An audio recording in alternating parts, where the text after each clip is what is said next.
Yeah, we're gonna get into a little bit of your story, and talk a little bit about a few things, right? Like you're gonna be at the Roofing Success Summit here in what is it, Yep. like 2 weeks Two from now, weeks. Yeah. February like 5th through the that. 8th.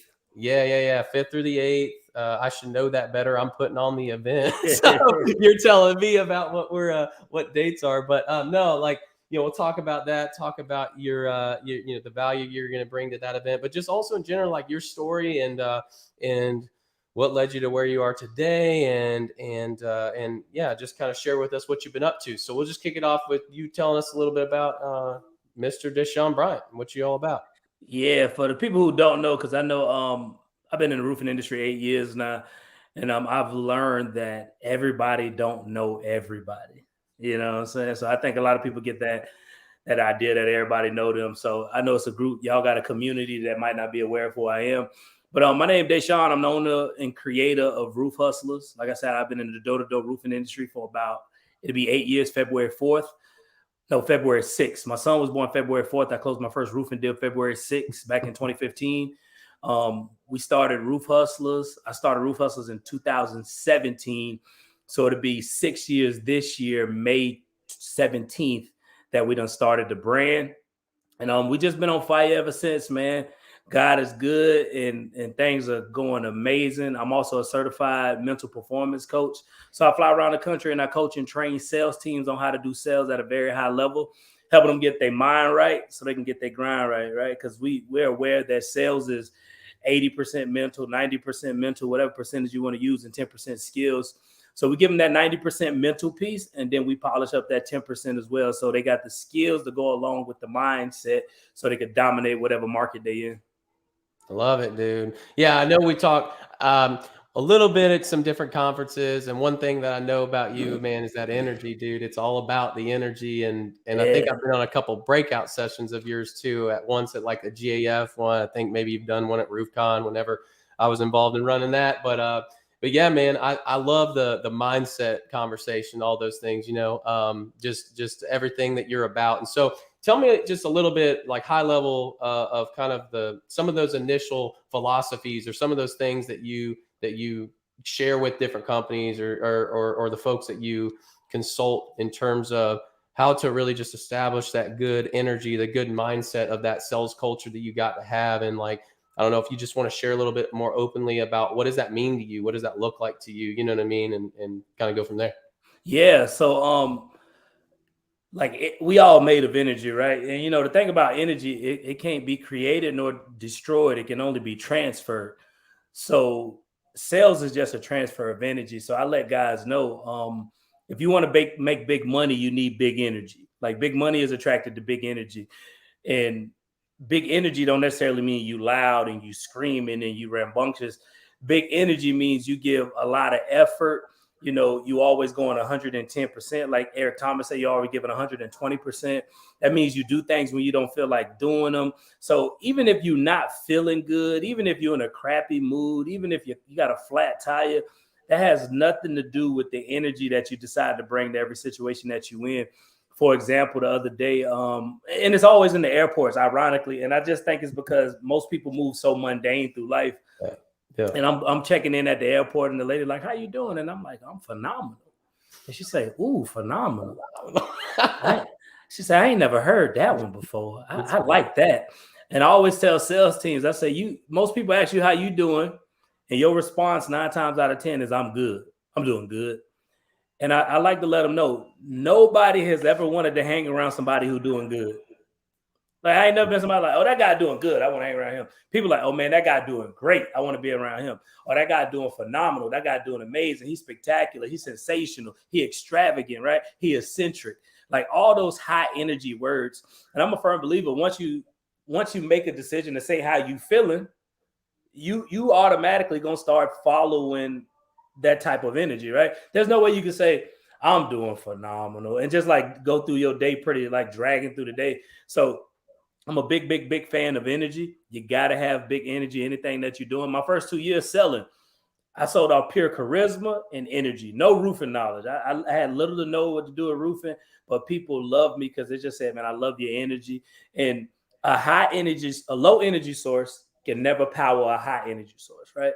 But a high energy source can always lift a low energy source.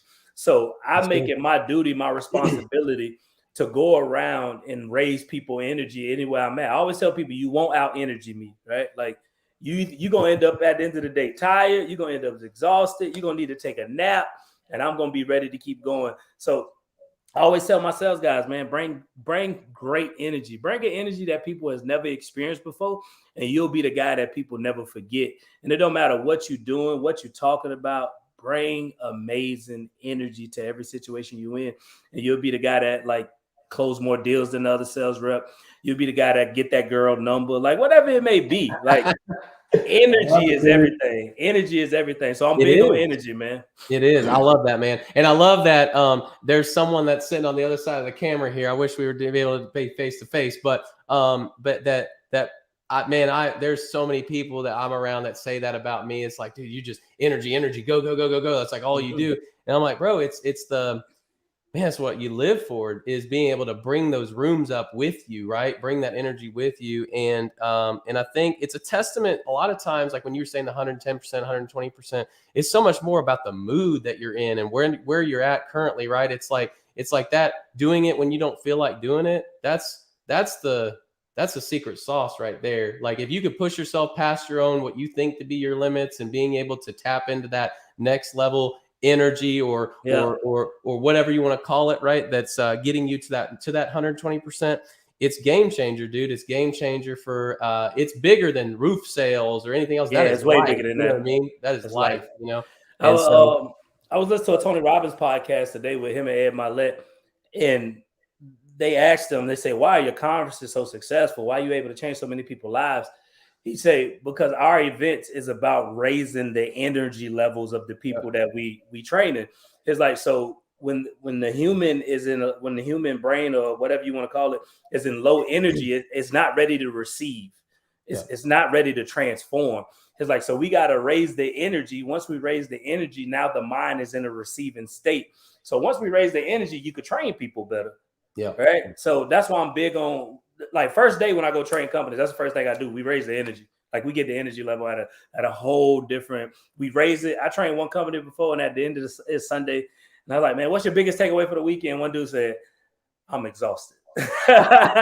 That's when you know it was good, though, dude. That's exactly. when I go out and do the on-sites and stuff. We always experience that too. It's like, how are we feeling? How are we doing? What was the experience like? You know, I want to get a kind of an understanding on a 0 to 10, you know, and obviously I'm always like, if it's a 9, it's, you know, it's not a 10. So why wasn't it a 10, right? And but it's always a lot of times like a 9. It's like, man, I'm just exhausted. Like, you know, it's just like you go, the mental energy, right? So I love it. So tell us a little bit about your sales piece. Like, what got you into sales? What made you like, what about you just connected with the sales? I don't know, the sales energy, right? Or the sales culture. What was your reason for, like, is that a long line of sales roles that you've played, or did you just take the leap into, man, I want to find out this roofing thing, and then find out that, man, that just so much aligns with you? What does that look like? Yeah. So I got into sales by complete mistake. Like the first thing I ever sold was I sold meat at the Publix meat department. If you're from the South, we got a grocery store called Publix, and I've always had great energy. So I used to be a bagger, and people used to come through my line on purpose just because I was the bagger in that line. Mm-hmm. And my customer service manager was like, the meat department down in sales, right? I ain't really know nothing about sales. There's like, we just need you to work the meat counter and just talk to people. Just do what you do up here, but do it at the meat counter. So that's like my first taste of it. People would come and buy a steak, and I'm like, well, we got the shrimp on sale, $5.99 a pound. Man, what go good with the steak? Some shrimp and blah, blah, blah, blah. And then they're like, you know what? Let me get a pound of it. You know what I mean? Then I'm selling the haddock, and I'm selling, you know, the fish, and everything they had on sale. They assigned me to sell it, like to push that item. So that's the first little taste I got of sales. And then roofing sales, just being in environments with the right people at the right time. So we at the bars and we just chilling. And I've just always been a talkative person, and I'm just talking to everybody. I love talking to people. So the guy that got me into the industry, his name was Brian. And he just saw me connecting with people in all types of races, right? Black, white, Hispanic. It didn't matter. I was just talking to everybody, and he just saw the way I can move through a crowd. And he said, I got a job I think you'd be great at. And I said, I'm down. Turned out it was door-to-door sales. And I got out there and I said, I get paid to talk to people. Like y'all paying me to go around, knock on doors and like tell people what's up. I'm like, bet, I'm down. And the biggest thing that attracted me to the sales stuff was the freedom. So I was like, once I figured out how to control my time and control my income, I wanted to get really good at it. I wanted to be the best at doing this. So that's what got me really sold on this thing. But nobody in my family sell. I was the first one, man. And I've always had a knack for selling my ideas to people, Sure. or selling people on what I don't want to do. Like we used to make music. We used to have a little rap group. And I was the one that got us paid. They was like, man, we want you to come perform at our club. And I'm like, man, we bring like 150 people. We need to get $500 a show. And they're like, what? I'm like, well, we ain't coming. And next thing you know, they're giving us money. And so I was just always was trying to sell people on stuff, man. So, but this is one of the best things that ever happened to me. And I never go back to a regular job. They can't pay me enough, because once you discover your value, life gets very exciting once you figure out what you're really worth. Yeah, dude, I love that. Well, two things. I'm gonna first address the attire. Right, we're repping the serve. I love it, serve, baby. You know what I'm saying? Love it. And then tell me a little bit about the other thing on the jacket. Right, what's the significance of the bow tie? Because I've always wondered that. I know that you wear bow ties, all sorts of stuff. Is there a reason for that? Did you go door to door looking like Carlton or something? Like, what was the whole thing of the bow tie piece, I guess? Yeah, the bow tie got started by a complete accident and just taking a risk. So maybe the second day I got trained, let's call it the first day I got trained, the guy took me into the field and, we knocking doors, and I just did a music video prior where we all had dressed up formal, and I was the one that wore a bow tie. And my girlfriend at the time, my kid's mom, she was like, you look good in the bow tie. I like that look on you. I'm like, yeah, you like that? She's like, yeah, I like that. I'm like, okay. So I get in the door-to-door sales, and the first day I'm talking to the dude that's training me, and I'm like, man, I think I'm gonna wear a bow tie tomorrow. And he's like, you should. And I was like, you know what? I am. So the next day I put on the bow tie, and it went from like dark to light, right? Day to night. Like the way people responded to me was a completely different demeanor than my first day. Yeah. And I was like, wow, that's how people, like, I don't know if the bow tie just made them feel unthreatened, or they just like the way, because nobody does bow ties on a collar shirt. Oh no, yeah. On a polo. Yeah. Everybody do it on, like a dress shirt. It was definitely a conversation starter, right? Yeah, it's a big conversation starter. So I wore the same bow tie for like 3-4 months until I started getting my money up. Then I just started buying all types of them. And every time I go train a company, I make sure I find out what color they are. And I bring matching bow ties to match the color of the companies. And we have a good time. But it just started by taking a risk, man. Not really caring what other people think about me. Just going out there and doing me. And now I wear so much when I be in public, I forget I got it on. Like I pull up, I go to the gas station and stuff, and people looking at me, and I'm like this. Oh, I forgot I got the bow tie. This dude's in shorts and a collared t-shirt with a bow tie. What's he doing? Yeah, cargo shorts, Converse, and a bow tie. Like what? Yeah, I'll be forgetting. But yeah, it's one of the best things. It was beautiful because now the brand, every time somebody see a bow tie, they think of me, man. Yeah, no, for sure. I love it. Yeah. So go back to the sales piece. I know that and I think one of the things, just to hit on a little bit, that you said earlier about, once you understand your value, right? And it's so hard sometimes, and I want to get your concept on, or I guess philosophy on this, rather, around just how to get people to see it the way that you see it, right? To see the potential and see how you can just own your own circumstances and your own income and your own energy, all the things we've talked about so far, right? And so, but one of the things you said a minute ago was about the value. And I think that one of the beautiful things about this industry in general, and other trades certainly can play into that, and solar can play into that, some of those types of things, but just the ability to be able to demand your worth through your work ethic, you know what I mean? And being able to actually to obviously, most salespeople like money, but especially sales. And the fact is sometimes it's hard to kind of have people see that, like you saw it immediately, right? You it was a cause and effect piece, right? It was like, you saw okay, if I do this, I get really good at this. This is going to create liquid or create cash or create whatever. Like that's the mindset of a salesperson a lot of times, and also to help people too, for sure. But the idea of it being that it's like, if I can master this is going to be the effect of my mastery, right? And so from a sales leadership standpoint, or in, I don't know what in the side of the consulting world, what that looks like, how you try to get the recruiting pieces up, or the way to be able to kind of change those mindsets. Like, what is it or how do you see it from your perspective about what are the best things to do with new people that come into an organization, and being able to see that quickly, that opportunity quickly, and what they can make of that type of sales opportunity? Like, how do you go about recruiting or finding the sales talent that sees it the same way you do, where it's like, man, if I can just refine my skill set and get in this type of position and continue to work at my craft, I can not only bring the company a lot of value, which is a byproduct, but I can see that that potential through as a salesperson or whatever. So what does that look like from your perspective? I love it, right? Because it's a famous Harriet Tubman quote, and she says because she freed like over 300 something slaves, right, by herself, which is nuts. And if you watch that movie Harriet, she's one of the few people, I think the only person that never lost a slave rescuing them from a plantation. Like, she's never lost a slave when she saved somebody, which is phenomenal, right?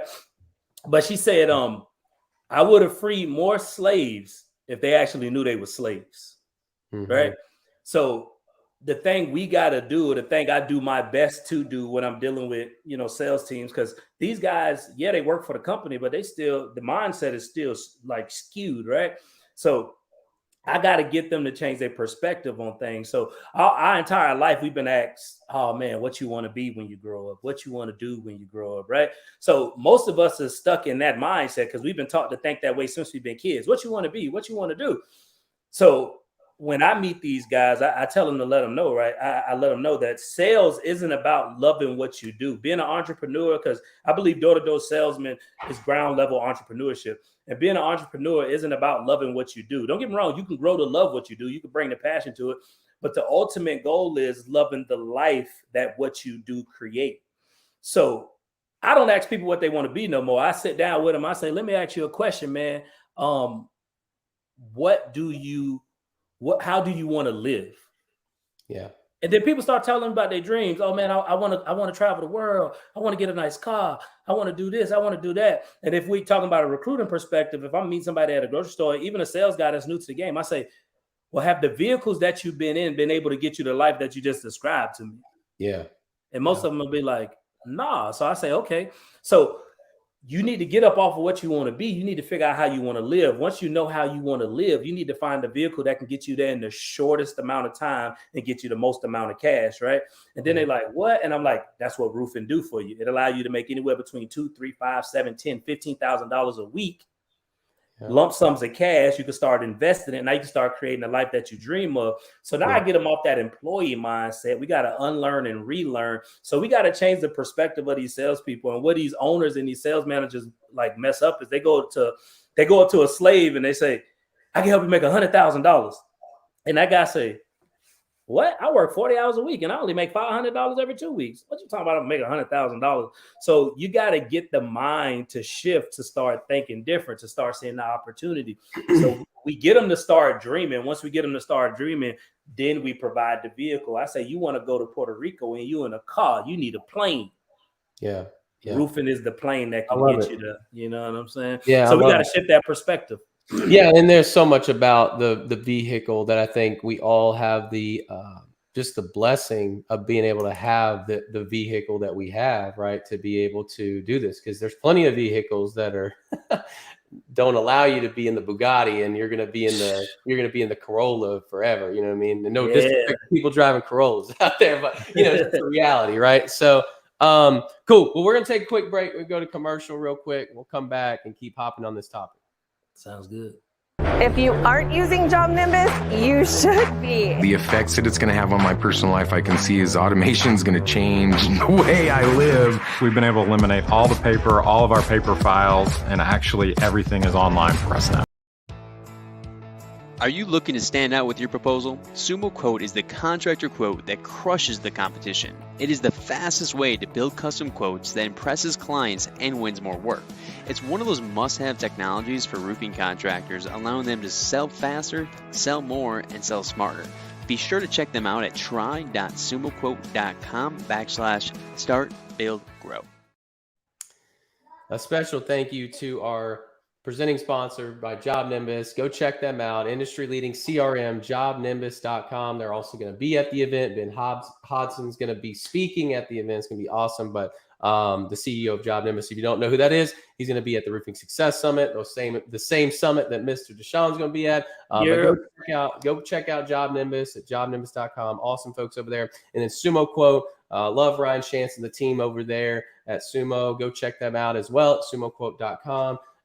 Very, very thankful for their support and love for the show, and can't wait to have them around on the show whenever they come about too. So appreciate everybody tuning in here. We're kind of back from the break, and I wanted to pick up on the conversation of I think I heard something one time. I'm trying to remember who it was, but they said like the system.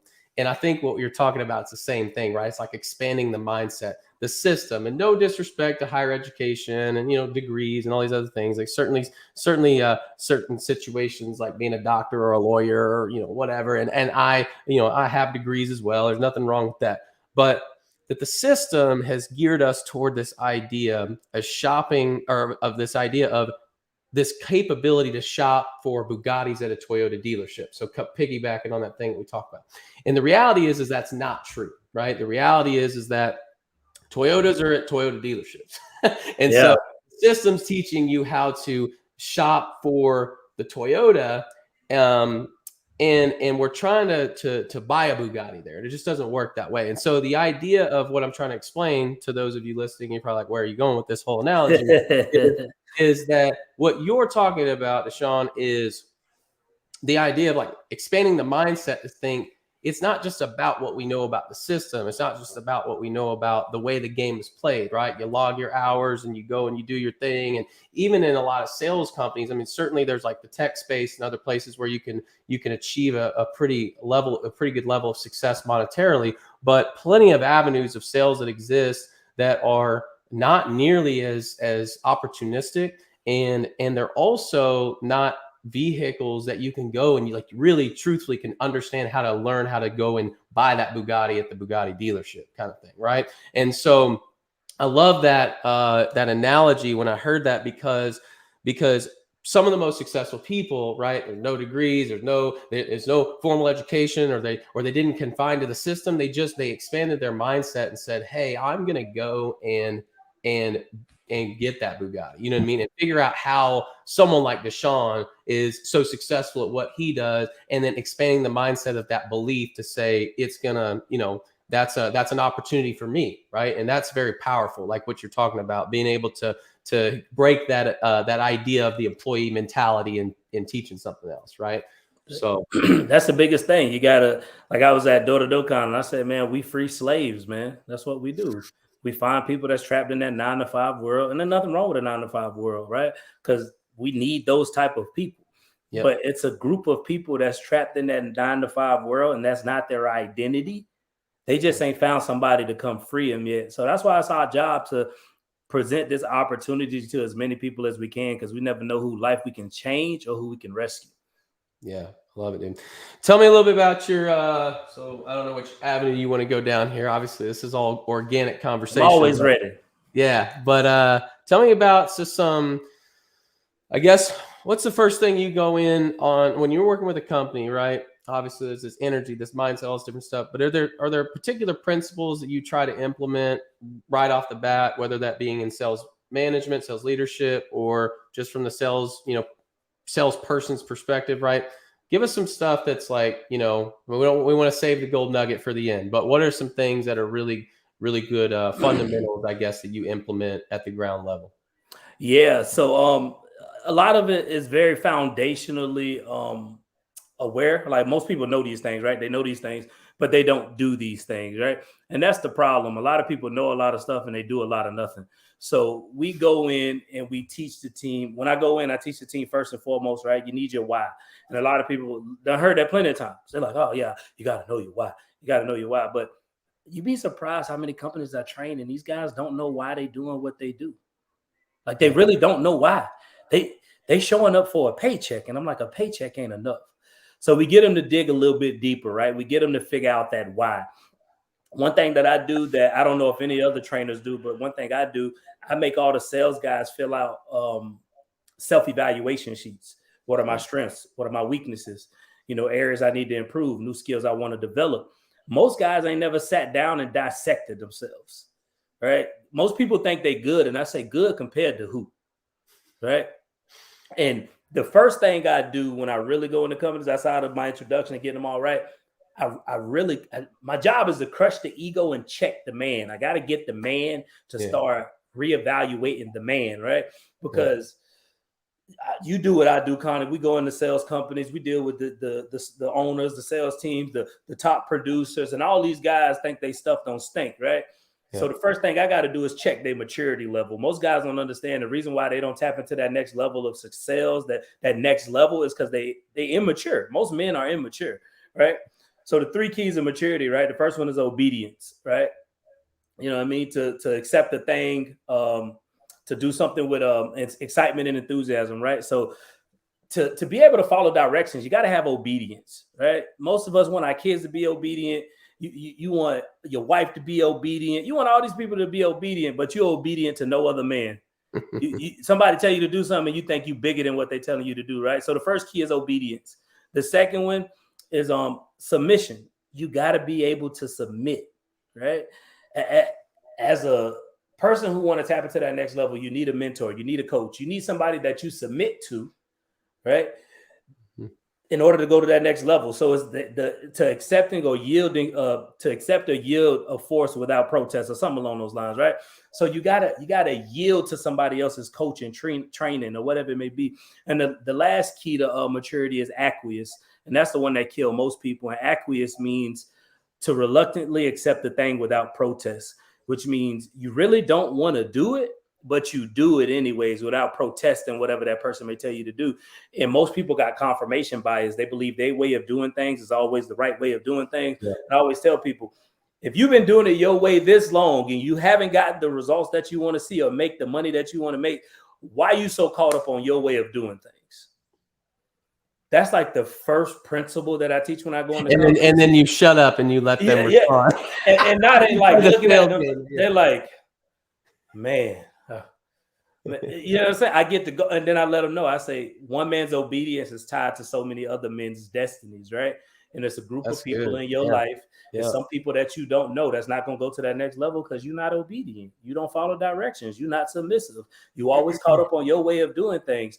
So once I check the man start checking himself, and now I done open up the brain, right? Once I open up the mind, I can start pouring information into it. And I think sometimes when people go train companies, they just show up to the company and they just start training them.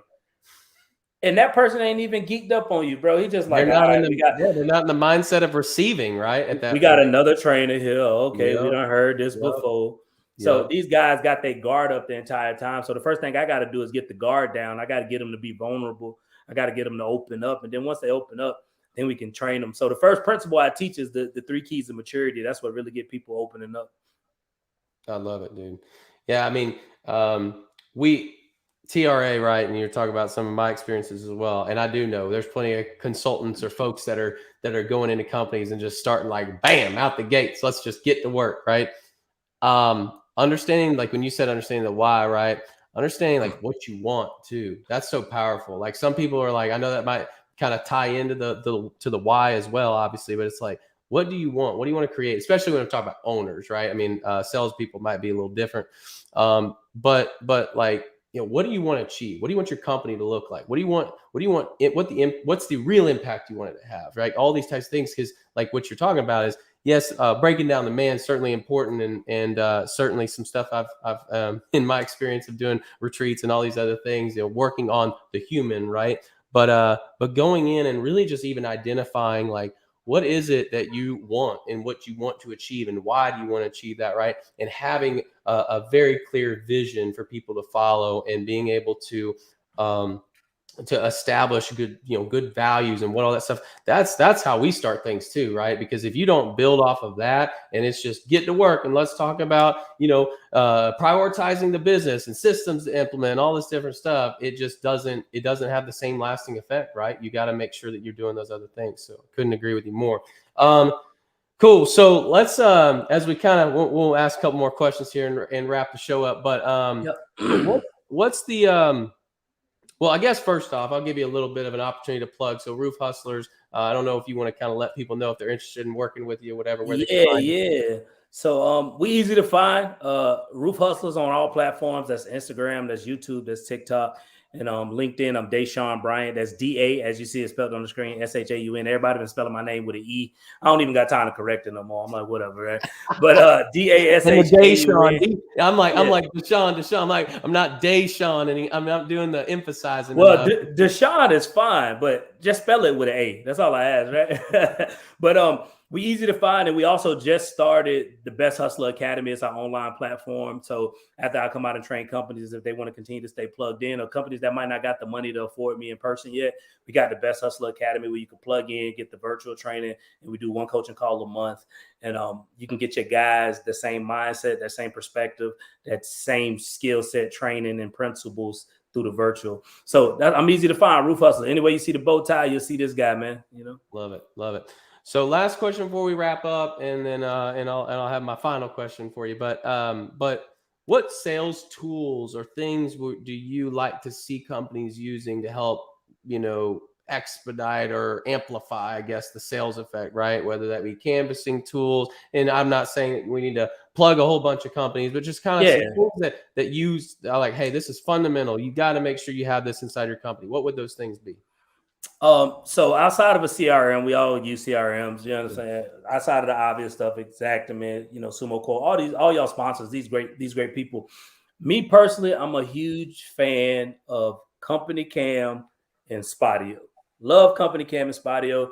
The reason why I love Company Cam, it allows homeowners to have this experience that you can't give them without Company Cam. So what we do, man, we'll be knocking doors and we'll get a homeowner and they kind of hesitant about the inspection. And I'm like, I understand there's a lot of contractors around here that do dishonest things. And I see how that can be, a concern of yours. I got this awesome tool called Company Cam. What's your phone number? I actually send you the link and you can watch me do like a live inspection. As I take pictures of your roof, they pop up to your phone and you can see what's happening in real time. Also, that's how you get homeowners' phone numbers. That way you can call them back and, follow up with them. Because now they're giving out their phone number, and their Company Cam also keep all the roofing pictures off your phone. Because if you've been selling roofs for at least a year or more, you go to show somebody your kids and you got to scroll 100 pictures to get past roofs. Right? Company Cam allows. That is the most true thing. Bro. I mean, you said a lot of true fire on this episode, but bro, it's the worst, right? You're like, hold up, man. God dang, right? So it allows you to get all the roofing pictures off your phone, keep them in one place, and now you got files. And also, if you got crews, right? You let your crews use Company Cam. That way, when they find rotten wood or they progress in the install, you got all those pictures right there instead of having to chase a crew leader down to get him to see your pictures and stuff like that. Love Company Cam. And the one that changed the game for me was Spotio. You can use whatever canvassing app you want. I just love Spotio during my time of selling, which I still sell, just not as much. And the reason I love Spotio is it allows you to knock efficiently. So guys live by this big misconception of I work the neighborhood. Oh, you work? I work the neighborhood. How many days you been there? Well, I was there one day. You didn't work the neighborhood. You was just there one day and you knocked on a few doors. Some people answered, some people didn't. So the beauty of Spotio, you can go back into that neighborhood, and if you're using the app how you're supposed to, you can see the people that you knocked on that was interested, not interested, people that wasn't home, people that said come back later. And what makes it even better, if you not that successful in that neighborhood, it's another rep that might got some charisma that you don't possess. You send them back in there and they can pull up the Spotio app and they see who you talked to, who you didn't talk to. So now you get to knock doors more efficiently and effectively instead of going in the neighborhood. The worst feeling, I'm pretty sure you done been here, Connor, where you knock on a homeowner door and they say, You already been here, man. And you're like, oh, my bad, man. I forgot. Like, hey, you guys still sell your roof? Exactly, right? So Spotio allows you to be efficient. It allows you to track your progress. And these canvassing apps going to a whole nother level. I was just at DoDoDoCon. I seen a canvassing app. It's called, I think, Sunbase. I never used it, but they showed me how it worked. It's literally like a game. It's like Fortnite for canvassing. It's crazy. You can kick on the house, like a whole little circle come up. You could choose all the little options. You can literally, let's say we on the same sales team, Connor. I can click your profile that day, and I can put compete. And you and I can compete that day to see who knocked the most doors, see who closed the most deals.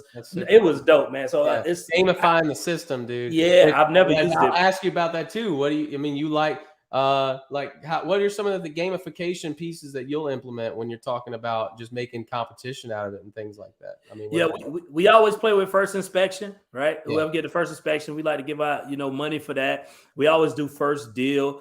I'm big on the activity piece, so I always like to do stuff like based on how many doors you knocked, right? Yeah. How long you was out there, like things that you can control, because sometimes we can't always control how many deals we close because we get on plenty of roofs without no damage. That's a part of the game.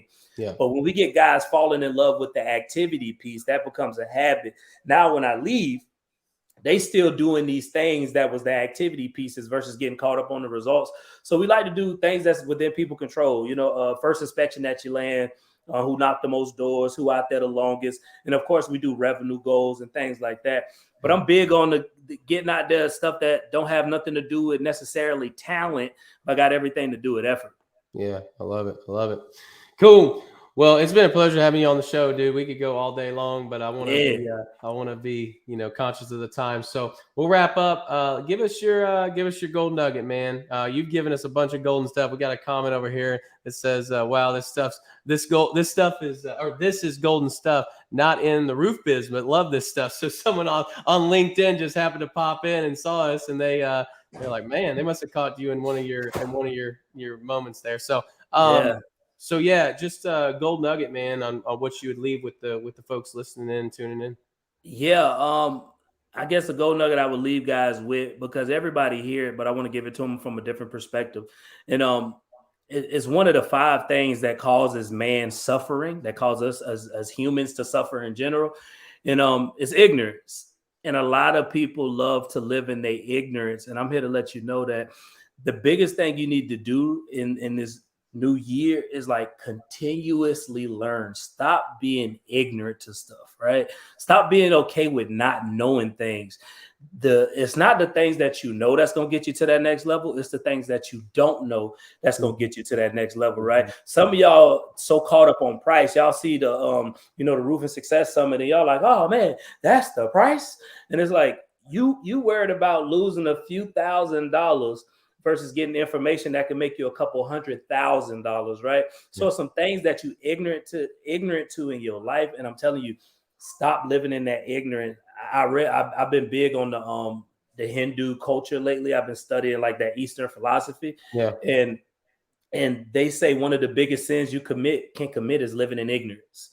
That's one of the biggest things you could do, is continue to live in ignorance about things. So I'm here to let guys know this year, get off the cliche stuff of like investing into yourself, and legit go invest into yourself, man. Go spend $2, $3, $5, $6, $7, $8, $10,000 on yourself. And when you step into a homeowner house and you got to sell them a $20,000 roof, I promise you, your nerves drop, your anxiety go away. Why? Because you're looking at this homeowner in his face and you say, I just spent $5,000 to go learn some information.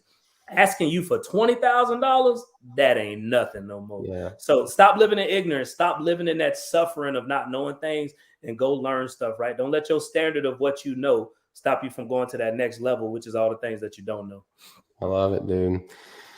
Yeah, that applies to a lot of things in life. That is not just in our game, in our industry, in the world of business. That is a life lesson to have, right? To all the things and all. We could talk a whole podcast about that. Yeah. Appreciate you, man, for saying that. Yeah. So, well, folks, thanks for tuning in this week. It's been a fun time getting to hear from DeSean and be able to see my man. It's been a minute, so it's Yes, sir. Joining, dude. I think it's been since Colorado. Yeah, dude. Vincent's Colorado Expo. Yeah, I think yeah. RoofCon briefly, but I think maybe I saw you briefly at RoofCon, this year. Yeah. I was only there for like a little bit of time, but that's what I'm saying. I think it's Colorado the last time we got to sit down and really so we're gonna have a little reunion here in Colorado, Breckenridge, February 5th through the 8th. I'm not gonna plug it like crazy, but if you haven't already checked out the conference, the Roofing Success Summit, go check it out at roofingsummit.com. And Mr. Dashaun Bryant, if you love the energy and love the information that he was providing today, he will be at that conference speaking and sharing his energy and his concepts and all the different stuff that can bring a lot of value to you. So appreciate you guys again. Make sure you like, subscribe, comment, share, anything that you can do to help spread the word. This was a great show today, and I'd love for other people to be able to hear it. So appreciate you guys. We'll see you on next week's episode 221. That's a wrap for 220. Appreciate you guys. We'll see you next time.